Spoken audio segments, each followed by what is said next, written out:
there guys, it's Charlotte. Welcome back to my channel. Today I'm doing a video which I haven't done in a really long time. It's been about 2 years since I've made one of these, I think, if I look at my channel.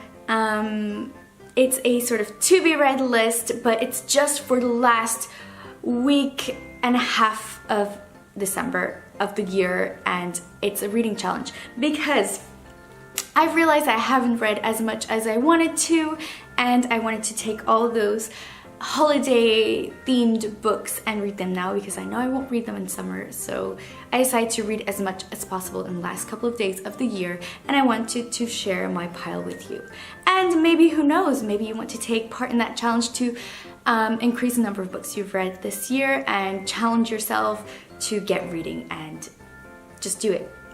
So here is my list. Firstly, I've been reading A Gathering of Shadows by V.E. Schwab. I'm past halfway point. See, I've only about, let's say, a third of the book to read. So I'm loving it so far, but so I absolutely want to finish this before I get to the rest of the list because I'm loving this series so much. The pacing, the magic, everything about it I love so much. And I'm very happy I already have the third one on my shelf so I can jump into it as soon as I finish this challenge. Then I'm going to go into Northern Lights by Philip Pullman, which is the first book in his Dark Materials trilogy. I decided to pick this one up because I own the whole trilogy, and I've gotten the first book in the Book of Dust. I even have a special shiny edition which I showed you guys in the haul. But the thing is, I've seen the movie The Golden Compass, but I haven't actually read Northern Lights, which is the same story just with different titles.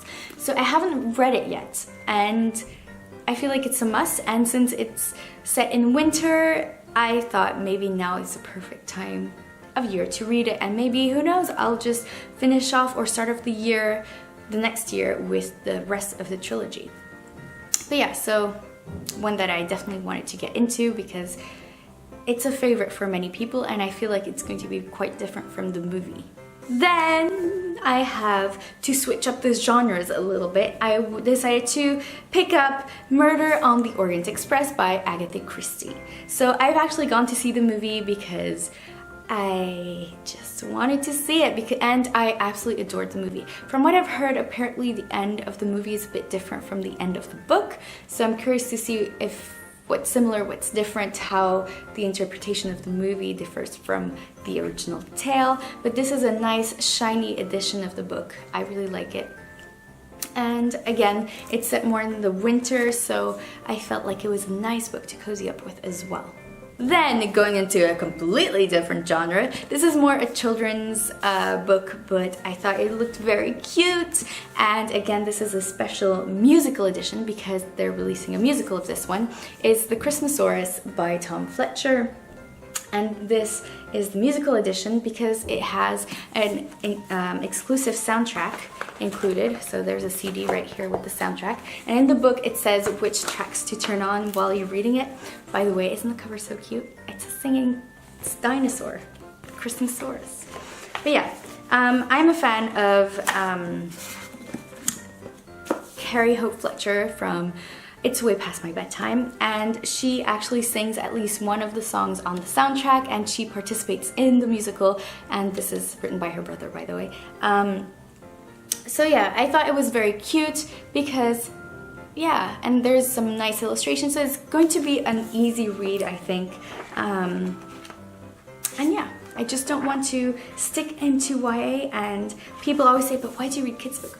Well, you know, adults wrote the children's books and they help as well view writing from a different angle, and I feel like it will enrich my reading experience to read adults, YA, middle grade children's books. It's all different. They're all different arts or different ways to approach writing, so I just think it's cute, okay? And then I'm going to jump into Caravelle by Stephanie Garber. So this book I've owned for quite a bit, and I absolutely loved it. Look, it's like shimmering. I absolutely love the cover.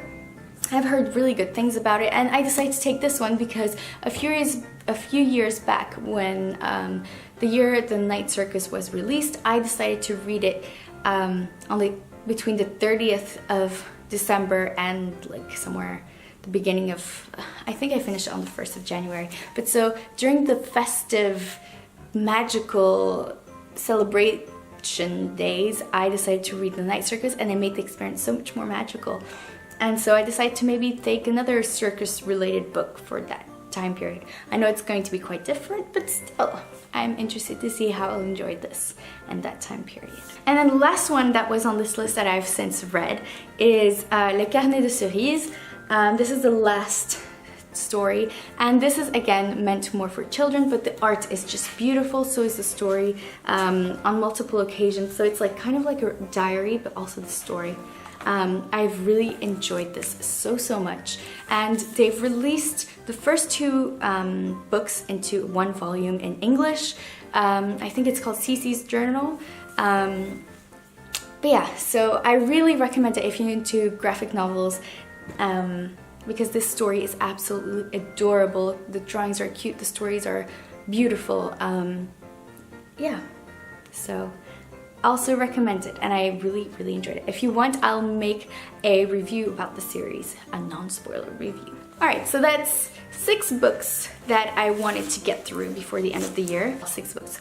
5 full books and a graphic novel. The graphic novel I've already read. I'm 2/3 through the first book, so I think I'll manage to get through them, hopefully. If I really do this challenge, I can do this. So, if you want to join me and challenge yourself to read a little pile of 5-6 books before the year's over, please don't hesitate. Let me know in the comments down below which books you'll be reading, and we'll see on the 31st, or well, maybe the 1st of January, where we're at with that. And yeah, thank you for watching. I hope to see you guys very soon, and see you next time.